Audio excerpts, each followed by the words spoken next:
'twas a dark and stormy night, nor'easter rolling in. It's a long 12 hours, the power's out again. I pray for inner strength and that we don't lose no lives.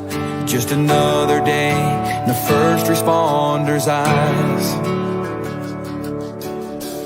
Half a cup of coffee's gone, the first run comes in.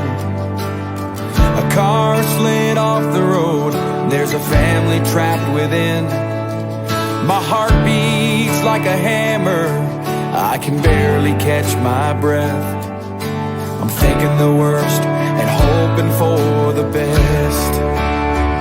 Yeah, we ain't superheroes, we're just ordinary people trying to make a difference, and the first on every scene. It's a heavy, heavy burden to carry all this burden when you can't unsee the things you've seen. It keeps going on. When those sirens are gone.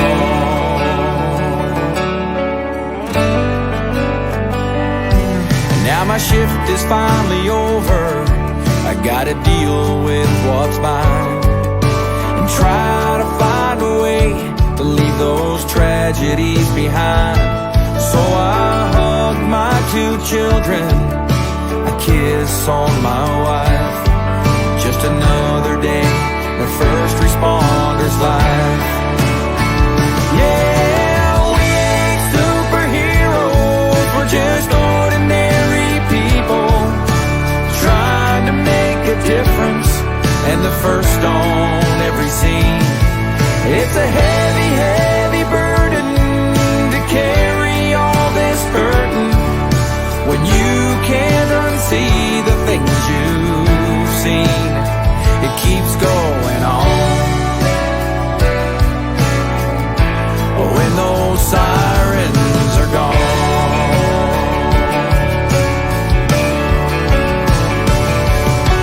Flashing lights fill the air, broken bodies everywhere. Another bad dream is stealing my sleep. 'Cause we ain't superheroes, we're just ordinary people trying to make a difference, and the first on every scene. And it's a heavy, heavy burden to carry all this hurting when you can't unsee the things you've seen. It keeps going on. When those sirens are gone, it keeps going on. When those sirens are gone.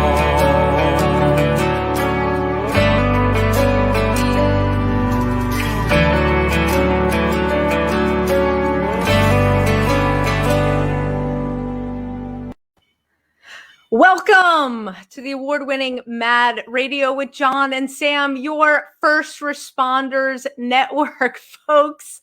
I got to start off tonight laughing because it has been an absolute madhouse as my internet totally crashes right before we're supposed to come on. So it's a miracle that we're here with you tonight. John is actually on a different location and will be back with us next week. He had some work stuff that he had to take care of. And so we wish him well. We wish him a safe shift tonight. And he is doing awesome. And speaking of doing awesome, the reason that John is doing awesome, well, one of the reasons is our guest tonight. And our guest tonight, he is one of my heroes because he brought my friend back. And yeah, it was rough without John. Sorry folks, I'm a little bit choked up. as you know, John has been through a tremendous amount in a very short period of time. And Ben is one of the reasons, huge reason why John was able to make it back to us in one piece. Talking about brain wise, I'm just going to go right into it. Ben Pearson is a clinical director at Chateau Recovery, which is in Utah. Previously, Ben was a wilderness instructor, which we're going to get into. And for the past 16 years, he's enjoyed working with clients and families in conditions ranging from in-home consultations, outpatient offices, that cool wilderness treatment that we'll talk about, and adult residential treatment. He enjoys helping clients reconnect with personal values and moving beyond the labels of addiction. Teaching, empowering, and supporting courageous transformations every day are some of the many things that keep Ben excited about the work that is happening at Chateau Recovery. Ben, welcome to Mad Radio. Thank you for being with us tonight. Thanks for having me. Excited to be here. Yeah, we've all had, those of us that are really close to John have had an opportunity to reconnect with him since returning to the Chateau, from the Chateau, and your name is in every single sentence that he uses. So I'm just going to say, from me, Sam, personally, thank you so much for all of your hard work and dedication to John, and from the entire Mad Radio family, all of our listeners that all over the world each week. From them, thank you so much. Between John and I sharing our personal stories for many, many years, you always think that we're always going to be the ones that are okay. I mean, that's just the way it is. When we do our workshops, we do the show every week. It's like we're okay. And we took our eye off the ball. Myself, our partners at A Badge of Honor, and we forgot about what it means to take care of ourselves. And I've been a huge proponent of self-care and a lot of things. I'm scrolling through my text that John sent me today because he's like, you have to make sure to ask Ben go over all of these topics tonight. And because the one thing that John said that he so appreciated was that you took the time to go really deep with him and you made sure that he understood the processes that you were working with him. So let's go. You didn't start at the Chateau. You're there now. Take us back. How did you get to be the clinical director at Chateau? Great question. I'd have to comment probably on my childhood, like all of us, right? There's usually a story there for everyone of why they wanted to be there for somebody else. And your show, I'm sure, highlights that kind of stuff all the time. I guess I'd comment a little bit about my childhood. I grew up in South Dakota. Overall, came from a great family, had a good experience. I had a sibling, an older brother, that went through all sorts of different stuff. But growing up, I got my ass kicked. I struggled with learning disabilities, went through a lot of depression, considered suicide a lot during my high school years, and struggled in a few different ways. But I learned an important lesson as I watched my family go through my older brother's challenges. And as I watched my parents' tears and suffering, and that's what happens with any family that is dealing with any kind of addiction or mental health challenges. They're overwhelmed, they're not sure where to go. And being the little brother in that experience, watching someone else go through it, my parents, I told myself the best thing I can give my parents as a child is to lie to them and tell them that I don't have any problems, that I'm doing just fine, and that I will never let them down or never disappoint them, even though at no point they never really gave me that message of please don't tell us what's going on for you. That's never the message I got. But as a kid watching other people suffer in my family, I made that decision as a young man, thinking I need to shut it all down. I need to put on a good show, put up this mask, and tell people that I'm doing just fine. And that's my gift to my parents.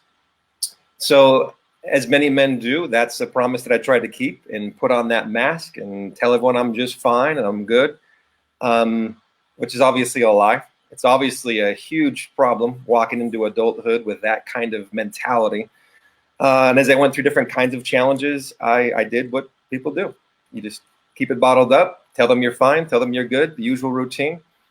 So I needed support. I needed lots of different things as a kid. And then later on, I got confronted with the reality, which happens. But if you don't deal with some of this stuff, it comes back to haunt you, and it shows up in other parts of your life. And so anyway, as an adult, I had a chance to go and be part of Wilderness and kind of be confronted with those kinds of issues. I had an opportunity to go and work with kids in Wilderness that were required to be there by their families. But in making that decision to go and work with children, actually my brother approached me and said, "Hey, I think you'd have an opportunity to hire you and to bring you on and work with kids." And I said, "Tell me about what the job would look like." And he said, "Well, it's outdoors, it's working with teenagers, and it's mental health stuff, and it's therapy and all that kind of stuff." And I said, "I can't stand teenagers. Mental health's a joke. I can't stand the woods. I don't know what you're thinking, because I am a horrible fit for all of these things." And then, to be honest, it was a spiritual decision to not trust my head, but to trust my heart. And I took a leap and decided to really kind of hitchhike to Arizona and work in a job where you are just living off of rattlesnakes and survival stuff and the bare minimum of food. And I fell in love with the process of helping people. So Wow. For me, that was part of how I connected with this kind of work. So I did that for about a decade. Went to school, obviously, and I'm a licensed clinical social worker. And then I was working in the woods with families and doing different things with teenagers. And then about 9 years ago, my father-in-law committed suicide through an overdose. And it was the first time we, as a family, kind of woke up to the reality of it's nice working with teenagers. It's nice helping people. But the reality is I got to work with the rich and famous and people that could afford, $50, $60, $70,000 for a couple of months to get their family support. And it's great care. But I knew the whole time that if I or my child ever had any kinds of challenges, there's no way I could afford that kind of support. Mm-hmm. So when my father-in-law had died, not only did we look at addiction very differently as a family, but what are the other families out there that are just average people that need great care and not a state-run program, not something that is archaic and challenging. So I eventually left the Wilderness and connected with Danny Warner, the CEO and one of the owners of Chateau Recovery. And we connected right away through some common philosophy and said we want to do something very different. And we looked around for a while at all the different kinds of providers that are out there and decided we wanted to create something very unique that not only dealt with people's issues, but got away from some of the traditional labels around recovery and addiction, got away from this tunnel vision view that often happens when it comes to getting help, and decided to build a curriculum and a program that was unique and to help people that were motivated to really do something different in a very short amount of time. You just said something very key, that people that are motivated in a very short amount of time. John and I have talked, over the years that we've known each other, and through that time, we always relayed the message that you getting better takes you putting in the work. Right. And it's not easy. Nobody will ever sugarcoat.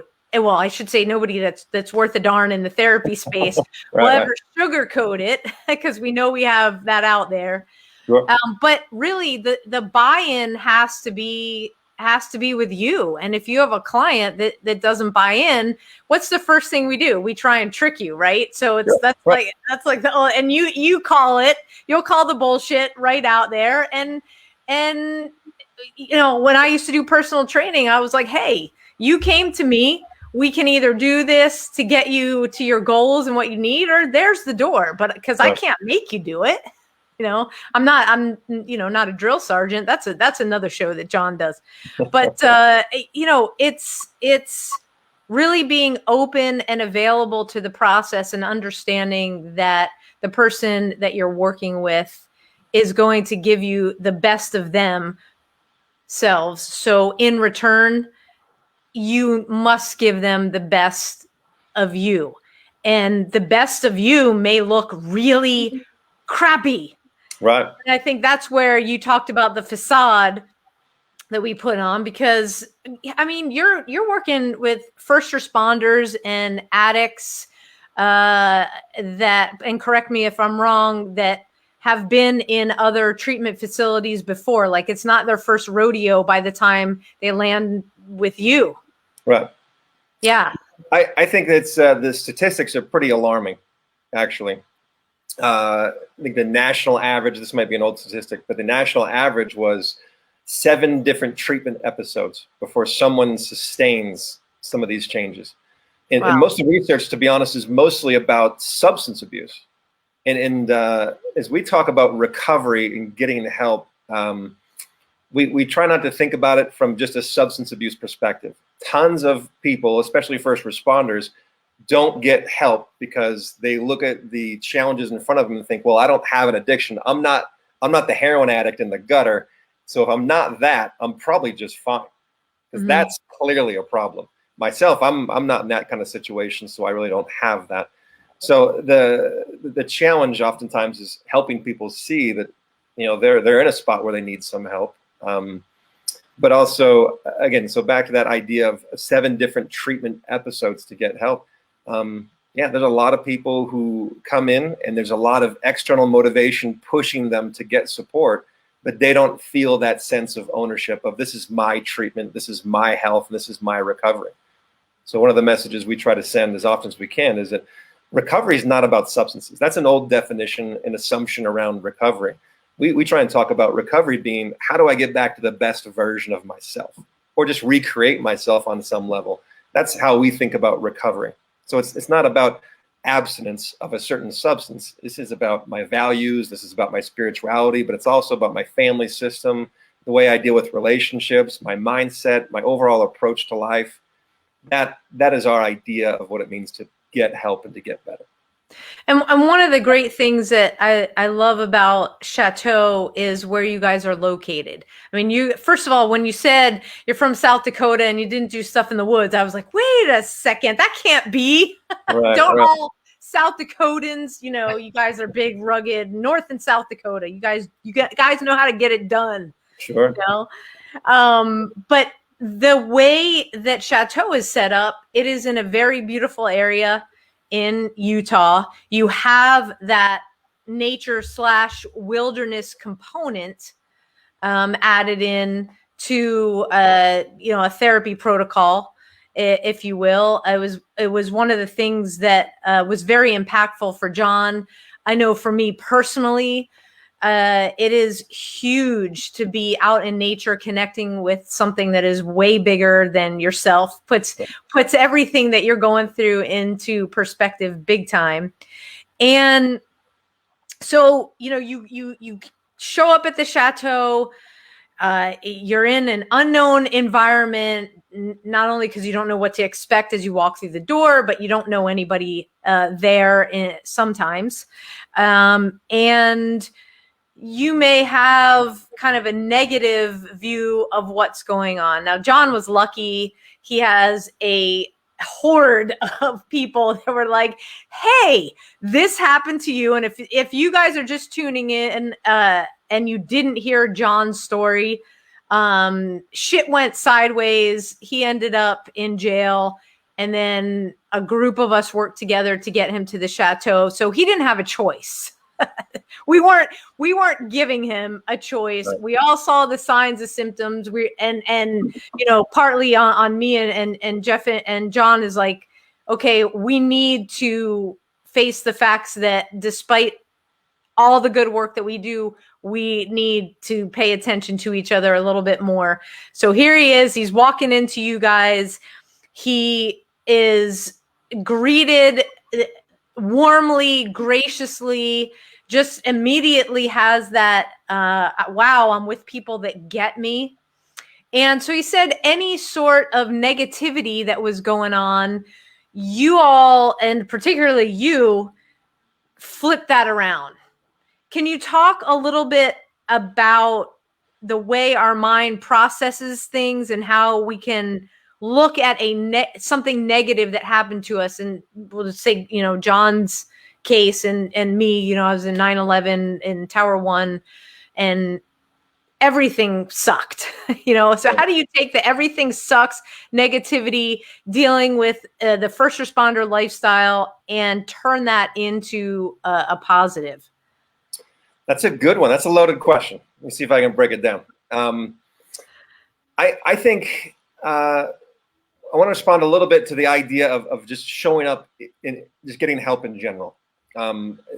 The idea of showing up and letting go of that kind of control and saying, I'm willing to be a student. I'm willing to be a follower with people who are used to being leaders and having a high amount of control and training and all that kind of stuff. It feels very counterintuitive to walk into a situation and say, I'll do whatever you say. It's not natural, especially for a lot of our responders. But I think the challenge is that we've got some pretty strong stigmas in our communities and overall culture that is people that are getting help are wrong. Oftentimes the stigma is criminalized, and then so these are bad, struggling, asocial deviants that really need help. Again, just the people on the fringe of society are those who need the help. And so showing up in the program is something that people often connect with shame. And so I think the idea of walking in those doors and for someone to say, you're not that strange, you're one of us, and having a mindset that is, we're all in this together. That is a core part of our nature as humans, but also a piece of our philosophy as a program, is that you're not that strange. The reality is, if you look at you through a trauma perspective or from a couple different cultural perspectives, the reality is you're acting pretty normal with someone that's been given your circumstances. And you know what? Let's talk about carrying that load together, and let's start doing something different besides the shame and the fear and the isolation and some of the things that often happen to us when we're in survival mode. So I can't say enough about the humanization. I think that's a challenge. I think as we looked at programs that are out there, there is at times kind of an old school philosophy of we need to punish the problems out of people. We need to strong arm and just send this message of this is all in your head and let's just get over it, rub some dirt in it, as the joke goes. So we really try in the beginning to say, hey, this is about you. This is your baby. And I gave him this speech early on in the program that I give to everybody. I'm like, this is only going to work if this is yours. I know there's a lot of philosophies out there of other programs that are saying, trust us, do what we say, and this will work out great. And that's just not how we think about things. We're partners with you. We want to maybe be guides in a couple of ways, but overall, you're the expert about you. Tell us what you need. Tell us what you want. Tell us what's going on. And we're going to put some tools and ideas together with you. And then when you get discouraged or overwhelmed and whatever, we're going to help kind of nudge you along and help you take some leaps of faith to do something you haven't done before in order to get something you've never had. So part of it is being positive, but also recognizing that people in survival mode just need something different. So part of your question is how do we help people turn those kinds of things around? And I would say mindset is a huge portion of it. The mindset that you are not strange, you are not different, and that we are in this together. And that if I was given your circumstances and your challenges and all the things that have happened to you, I'd probably do something pretty similar. So if we can get past the idea that we're different, overall, we're going to make it to a very different kinds of conversation. And that's key in bringing down the stigma, because right. you know, depending on the department, you know, there have been a lot of changes depending Sure. on the department that you work for. Some are very open, and it's like, hey, here is the treatment protocol. We want you to get help. We support you 100%. And your job is here when you get back. And it's ingrained into either the culture, which has changed, or it's even talked about at the training level. So before these officers exit the academy, so there's where there's actually incentives. And I always say, you know, when we meet with the chiefs, is, don't you want the best performing department? And they always answer yes. And then taking from Garland police officer who we work with, you know, the follow-up question is, great, what's your brain health budget? And they sit back and be like, what do you mean? Well, how are you going to have the best department if you don't have a brain health budget for when your officers, you know, either fall off the rails or completely go sideways? Possibility. If you don't have it, how are you going to have this? And that's when, you know, the gears start turning and they realize, oh, crap, we really don't have something. Or they say, hey, we've got millions of dollars in the budget, and we absolutely 100% want our folks to get well because we understand what the job can do over time, and we don't want them to feel like they're alone. Right. And one of another thing that John really says, I'm laughing because I'm looking at it right now. He sent me a picture of the whiteboard. Okay, so folks, you know, we have this stereotypical vision of what we think therapy looks like, especially for first responders. And it's, hey, here's my couch, and come on in and sit down, and let's kumbaya, let's talk, you know, yada, yada, yada. And it really has, first responder therapy protocols have changed over the years, and it really has become a very intensive, well thought out process that first responders respond to better if they understand everything that's going on up here, which is having them do the bizarre behaviors. And most of us are visual learners. Right. So I'm going to try, I'm going to try and put this up so the camera can see it. Okay, this is a picture that John said.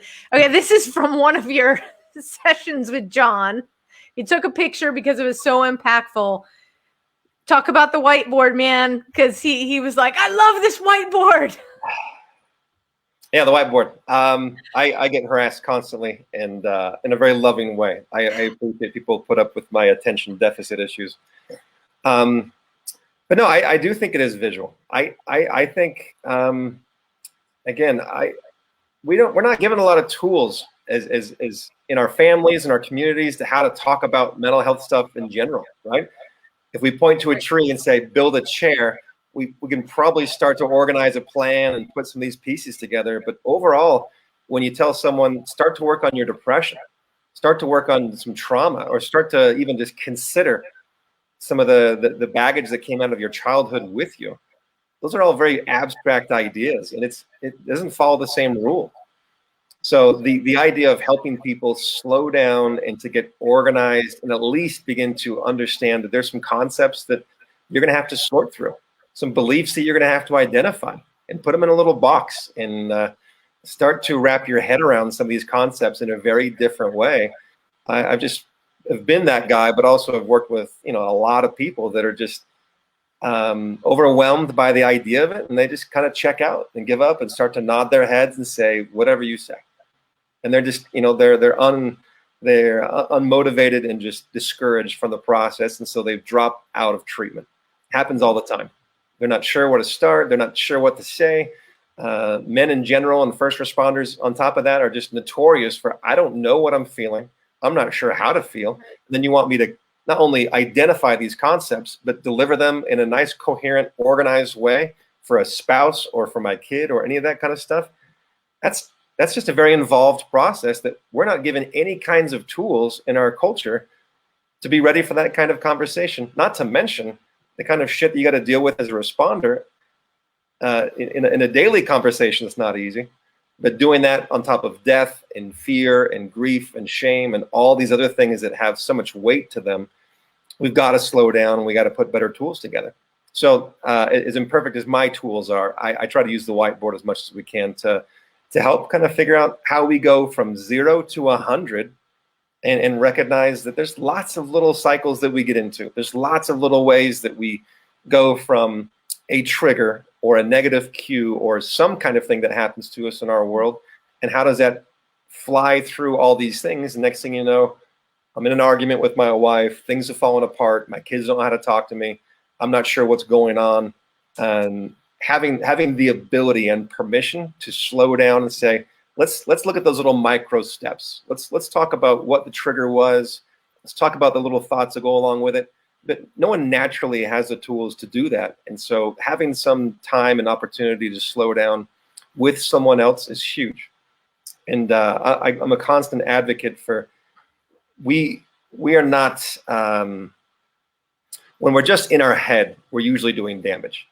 When we're in our head and we're just in this sea of kind of blurry objects of thoughts and feelings and memories and other kind of stuff, we end up overthinking, we become overwhelmed, and we kind of shut down and go back to survival mode. So if we can get it out in front of us, whether that's journaling, whether that's counseling, or whether that's talking to someone, the reality is we can probably get a little bit more objective about an idea once it's in front of us.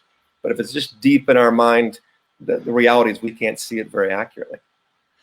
Wow, you hit on a whole bunch of things that were just like little pings for me. I remember going through my therapy from the minute that I walked in, sat down, and it was try to get present with your feelings and explain. And sure. All I could say is, I can remember it clear as day. I don't know, but everything rhymes with cupped up. Okay. That was the only way I knew how to explain it. And I'm sure you've heard it before. Yeah. And that's because nothing made sense, because I didn't understand that this was so out of whack and signals crossed that I at the point that I got help, I couldn't make sense. I just knew that nothing that I did made sense. Right. And it affected every facet of my life. And there was a fear part of it too, where when you're asking people to get present, right, and be aware, and John and I talk about this and with Jeff and John in the workshop, the other John, we have two Johns, is that if you're missing that component of awareness, you cannot address the thing that is upsetting. They put the folks in the workshop put their own term as to what they are feeling about whatever it is. You can't move past it to the next thing if you've got this block that you cannot work through. And we are the first responder community. We are notorious for using our job, using the gym, using our favorite movies, whatever our vices are, alcohol, sure, to distract us from getting aware and having the ability to notice. And I think on that whiteboard that you had, the mental mindset triangle, thought, mood, behavior model, you have to be able to process and be aware of what is going on inside to move forward in a positive manner that is not continuously in this harmful circle. And how do you break through, John, 30 years, I didn't have quite as much, but by the time I was on a couch, I had my walls. How do you break through first responders that all we know is the next call, the next distraction, and constantly utilizing distractions so that we just choose unconsciously to not be aware. Right. That's a great question, and it's something we talk about in lots of different ways. I don't think we often realize how much we're in survival mode in general. First responders are not, right? The reality is that we live in a culture that says you probably shouldn't feel, right? I can't count how many responders I've worked with where their spouses feel and they see their spouse feel and they are freaked out by the idea that someone around them feels. And so we live in a culture where the message is if you feel too much, it's in the way, it's a problem. And so we've got billion-dollar industries all over our culture that is about making sure people don't feel much. So there's a lot of incentives out there. So going back a half step to what you're asking, when responders come in, or any of our clients come in, the reality is their guard is up, not intentionally, but because they want help. They're here because they've made a decision to say something, which is awesome. It takes a ton of courage. It's a very brave move, but at the same time, it feels very counterintuitive.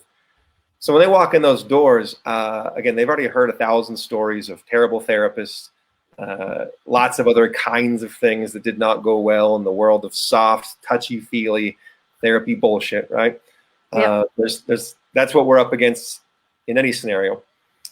But the other challenge is that the idea of being grounded and being present is something that is just very new. So people talk about getting help for their trauma, right? And I watched your intro, the reality is there's constant exposure, multiple layers of trauma on top of any childhood stuff we have going on, just on the job stress and challenge, not to mention just some of the symptoms of PTSD where you're reliving past experiences. That the reality is that we are constantly in a high state of alert, and we're looking for our mental go bag of get the hell out of there and let's go on and be productive and do anything other than just be present. So when responders first come to the program, our job and kind of the unofficial start to getting trauma support is just getting grounded and feeling a sense of safety and connection. So the process, people often think that therapy, being in a therapist's office or doing EMDR work or some other kind of trauma related intervention is the work of doing trauma. And the reality is it starts way before that. Helping people slow down, get grounded in the present moment, whether that's through mindfulness or different kind of mindset work. There's a variety of things people do to do that, but you cannot be insightful. You cannot break habits. You cannot change behavior until you connect with the present. And that doesn't always mean hot yoga or some meditative process. It can be that for some people. But the reality is you have to decide to sit in a place where there's emotion and there's reality and there's noise and there's confusion. And that takes a lot of safety for people to get there. So our challenge is to not only humanize people, but also help them feel safe and recognize that this is not wrong. It's just new. So you threw a lot out there with the yoga and the EMDR and everything.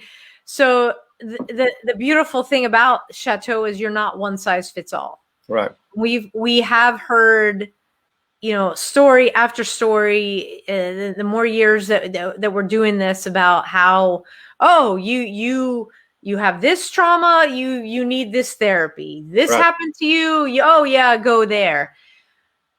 The Chateau approaches things from the whole person standpoint, and what works for me as a former female, former cop, female mom, etc., may not work for a guy.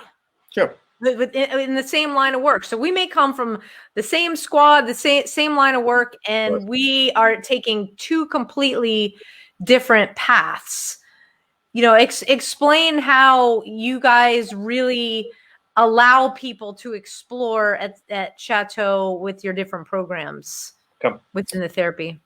No, I think this idea of we're all the same, the one size fits all, that is still the predominant kind of approach out there in terms of programs. A lot of programs are saying, oh, this is what you need. And so we've got a formula. We're going to plug you into the formula.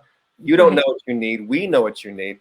You have this symptom or you have this diagnosis. Great. We'll take it from here. We don't need you anymore. You just need to hand over all of this decision making to us because you're sick. You don't know how to do things.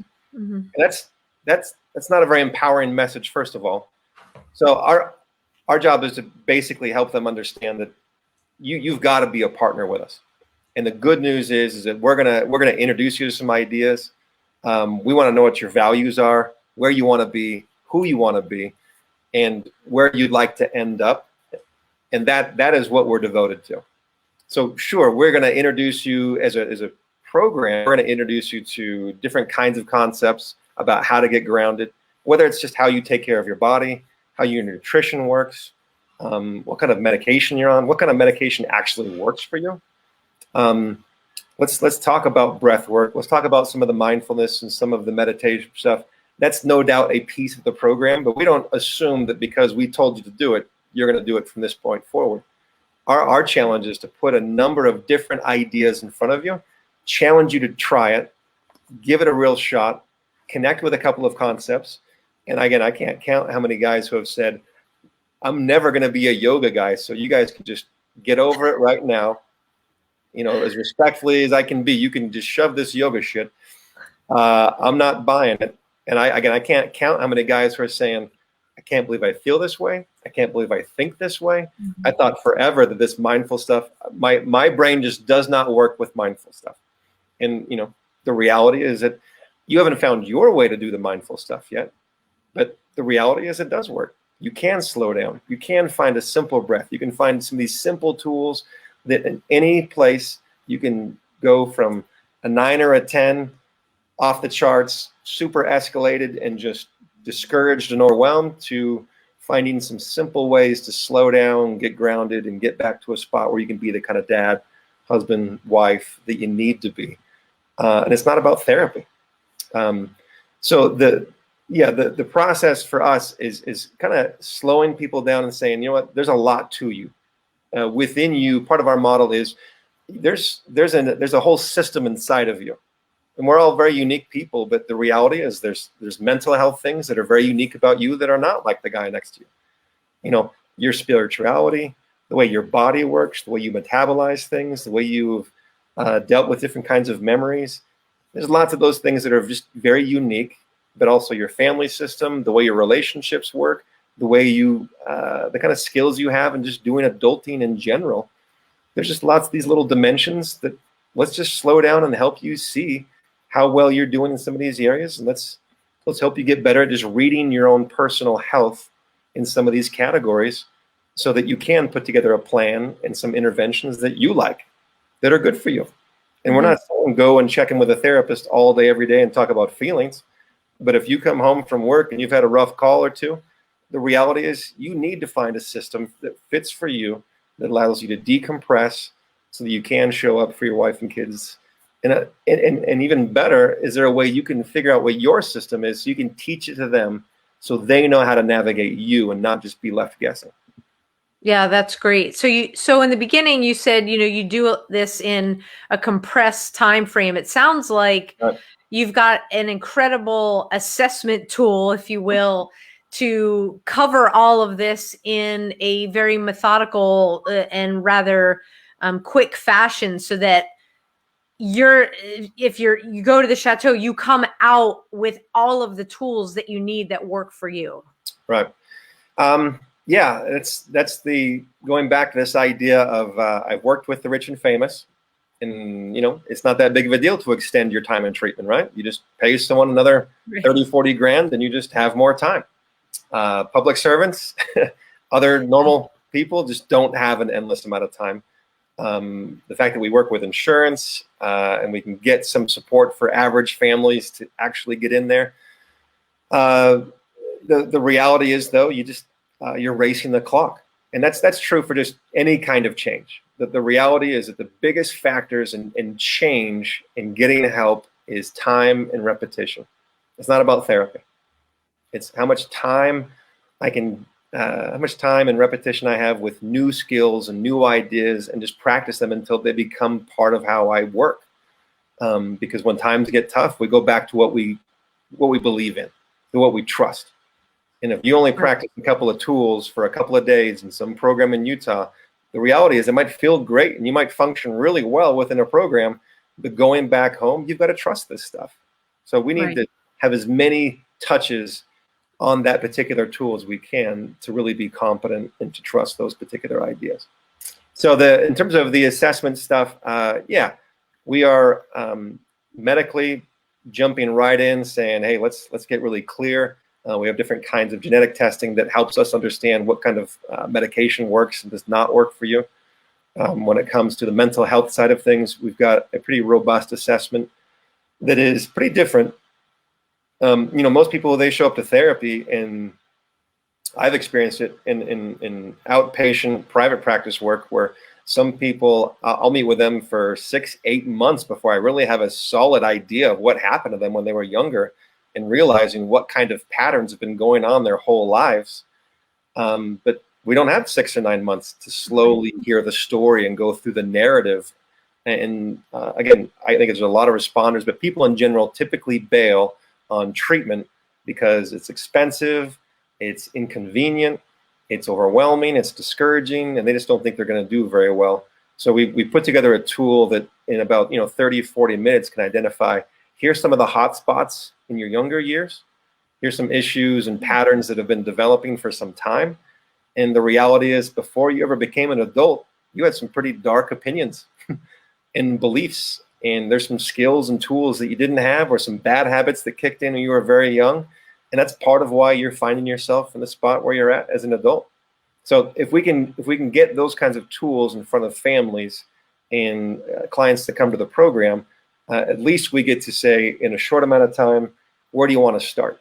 This is not going to change overnight, but at least here's some things that are going on that we can point to and say, these areas need to be dealt with.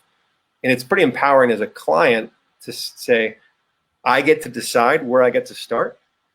I'm not going to jump straight to the deep, dark stuff from a lifetime ago, but I will start with this kind of stuff, and I'll look at the bigger picture, and I can start to identify these kinds of themes. So it's important for us to say, let's get a blueprint together of what you need to be working on.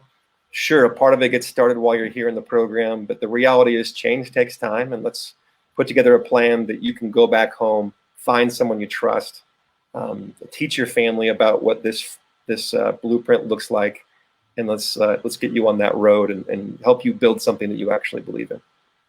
Well, you mentioned families in there, and then transitioning, from the chateau back home, and Sure. the things that you bring with you and what you need to do, the things that bring you down from, when you realize you're really stressed, to a more calm space. Is there a component that you work with the family before the first responder does return home?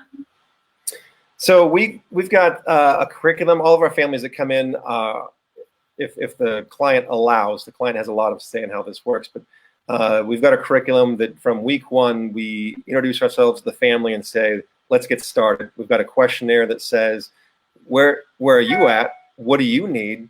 And what is it your loved one needs? And so we start that conversation pretty quickly. And every week we send out information, whether it's book recommendations, videos, articles for them to read, and the constant encouragement of, hey, family, how do you get the support that you really need? Whether that means some therapy. We've had a number of spouses that get into some kind of therapy, whether that's a support group or some other form of support, or just, changing the way their self-care works. So we try and encourage them. I do our family program. Once a month, we have a Zoom call, and we kind of walk through what the Chateau's curriculum is. Mm-hmm. But also just say, families, you guys have been through a ton. You know, you might be hurting as much, if not more, than your loved ones. And the reality is that whatever is going on for them is probably in some level going on for you as well. So let's not just have this process be dedicated to how do we help people, your loved one, get all the help, but let's make sure that you know, in the metaphor of you know, the airlines, let's make sure you get your oxygen maxed on first so that you can be that kind of support. And that's a different concept for some families. For us to say, no, taking care of you while they're gone, whether that means spa days or whether it means reading different kinds of books, let's get some tools in your hand about a different mindset. Or let's talk about some of the Chateau skills, and let's teach them to you a little bit so there can be some common language before your loved one comes home.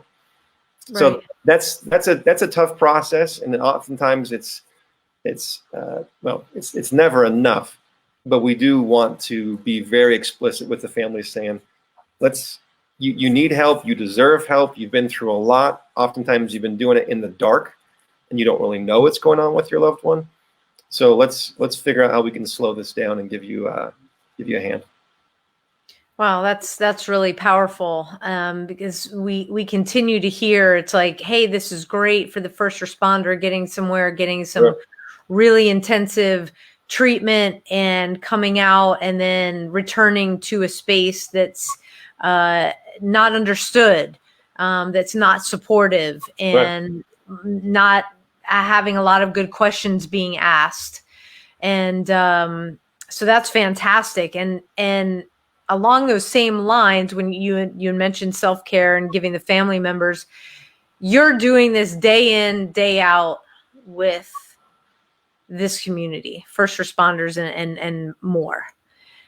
How do you do your self-care? I mean, you, from the beginning of this show tonight, you explained where you came from. I would imagine, as I've experienced, as John has experienced, as Jeff has experienced, that we have been able to use a badge of honor, what we do, our workshops, as a cathartic experience, a chance to share, to continue our wellness trajectory, if you will. So all the work that you did with the kids, the teenagers in the wilderness, had to ping and bring stuff up for you. Sure. How have you managed being in the down and dirty for so many years to really create an atmosphere for you? Because the reality is that you guys on the front lines helping us, you got to take care of yourselves too. Right. It's a great question. I wish I was the poster child of self-care. I'd like to lie to you, but I'm trying not to. The reality is it's constantly an evolving process. I don't think it's easy work to do. There's never enough time. There's never enough money. There's never enough, fill in the blank. It's never that way. I'm inspired by the work that we get to witness. Sure, as we're in sessions talking about burning babies and all these horrific scenes that people go through and they need to talk about in therapy to just, again, kind of unload and to just get rid of. I'm inspired by bravery.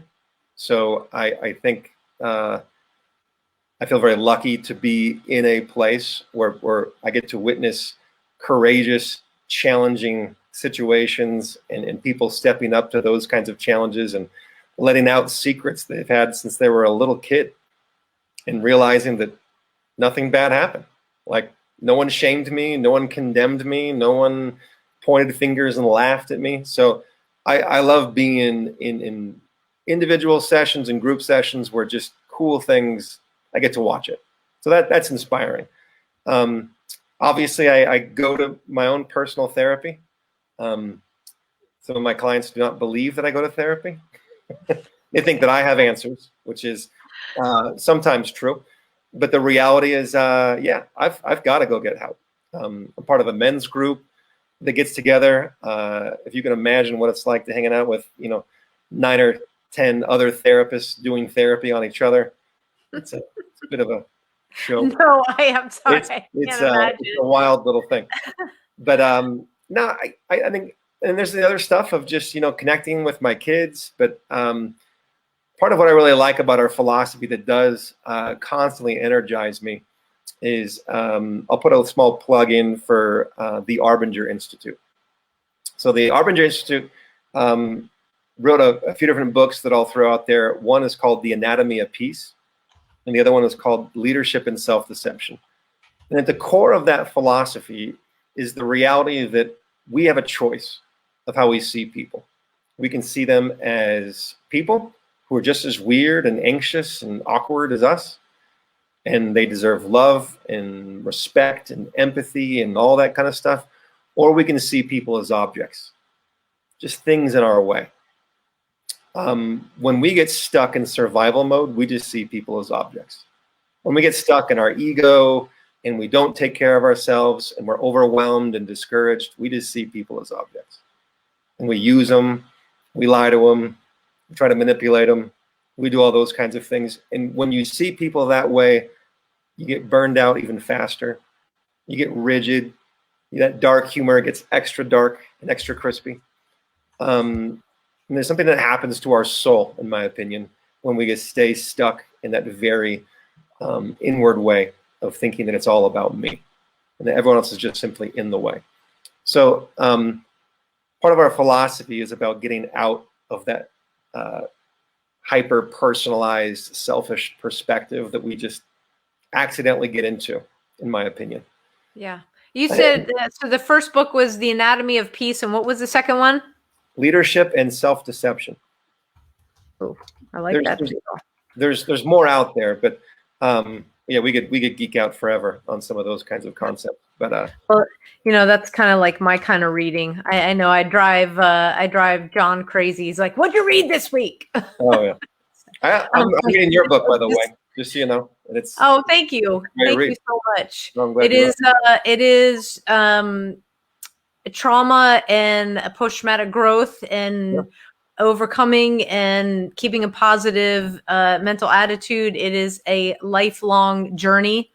It is not, that's why I love that John is doing the things that he's doing every single day, that he learned from y'all, and it has put him on a much better path of awareness instead of just going through the motions. Right. And he is more calm, much better focused. And I mean, I really noticed a difference. He tends to now pause more before like getting the thought out. I mean, being from Brooklyn and from Long Island, rather. Oh, I think I just committed a faux pas, a major crime by mixing up Brooklyn and Long Island there. Sorry, folks. But yeah, he no longer feels like he is being run by life, that he gets to make the choices and to run and build the life that he wants. And that's where we talk about where the peace comes in. PEACE, not PIECE, right. And in life and enjoying the journey of however much time we get on this spinning orb. Right. I'm looking at the time right now. What's something that you want first responders to know? If you could give them a message, what would that be? Great question. It would probably be to take the chance. I think we've got a lot of we get so stuck in our own heads that we're alone and that people won't understand and that no one's like us. I'm too far gone. There's some really dark assumptions that are out there, and the reality is, again, back to what inspires me. I see people who show up in the program who are skeptical as hell. And they don't know if anyone will ever understand them. And they take a small risk and they speak up, and it doesn't always go perfectly, but they are seen and they're heard, and it's not as bad as they thought it would be. So I love that. So that doesn't mean that everyone needs therapy. It Right. does mean if you find someone you trust, please speak up. You know, whether it's just I'm having a rough day, or you know what, I can't seem to get past this last call, or I don't know how to talk to my spouse.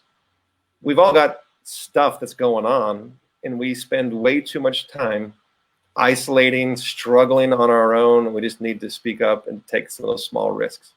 It does take courage, but I'm always amazed that I work with people who do these amazing things. It takes huge amounts of courage that they don't think twice about. But the idea of saying to a buddy of theirs of like, I'm pretty unhappy. I'm not doing well as a father or as a mother, and I'm not thrilled with the way I'm doing life. When they speak up and decide to just take that small risk, most of the time that's rewarded. Once in a while, we pick the wrong person that just can't handle it that day. But that's what I would say is take the small risk and start the process of getting a little bit of support. It'll go better. I love that. Love that. Take the chance. Got it in the show notes here. Hey guys, Ben from Chateau Recovery has been our guest this hour. Across the bottom of the screen, the whole show is how you can get in touch with the Chateau. Top-notch program. Again, these guys totally get the concept of not one size fits all. Okay. They are going to take care of you from the minute you walk in to the minute that you leave. And you will never be alone in this process. And that's awesome, because to be able to take the chance, say, hey, I need some help, and then to never walk the journey alone again. That's the greatest of rewards. Ben, I can't thank you enough for your time tonight. And again, from Sam, thank you for returning my friend to me. Just he's doing so great. Awesome. I really thank you so much. You guys are my heroes out there. And yeah. So we're gonna just put you back in the green room, and I'll be back with you just in one second here. So folks, again, a huge thank you to Ben for taking the time. Eye-opening show tonight. The help is out there for all the first responders listening. All you have to do is go to chateaurecovery.com. It's scrolling on the bottom of the screen. Or you can go to abadgeofhonor.com, scroll down to our resources. Chateau's logo is there along with our other partners. Click on it. Boom. You're right there to the website. Take a chance. You will come out better for it, because it's okay not to be okay. We just don't want you to stay there. And again, you will never ever be alone in this process, and you're not alone starting the process, because so many people are in your shoes and have so much stuff going on that is just like yours, that is maybe less than yours, or maybe like a crap ton more than yours. So that should be some relief. But know that you're not alone out there, and there are resources. Hey, if you want to support Mad Radio, because we cannot do this without you. If you're watching on Facebook, jump on over to our YouTube channel. You just go to youtube.com, and in the search bar, put Mad Radio Texas. We'll pop up, hit the subscribe button. We get to do awesome extra stuff when we reach a certain amount of subscribers. So go ahead and do that. If you're watching us on YouTube, thank you. Jump on over to our Facebook pages where the show is being streamed live. Facebook.com/makingadifferencetx or Facebook.com A Badge of Honor. So it's being streamed live stream there as well. And if you are looking to merely support the show monetarily, every penny count, penny, so we can keep bringing this awesome material to you. Visit abadgeofhonor.com. You can click on Mad Radio. We've got a donate button right there. And if you're looking for the most unique way to support the show, visit carryintexas.com. Now is the time, folks. There are crazy things going on out there. Protect yourself, protect your family, get your Texas license to carry. I am your instructor, take you through the entire process. carryintexas.com. So from me, from John, thank you so much. And to all of our first responders out there, to everybody in uniform on the home front and abroad, we think about you every day. We pray for you. Just remember, you are not alone. Until next week, guys, please stay safe.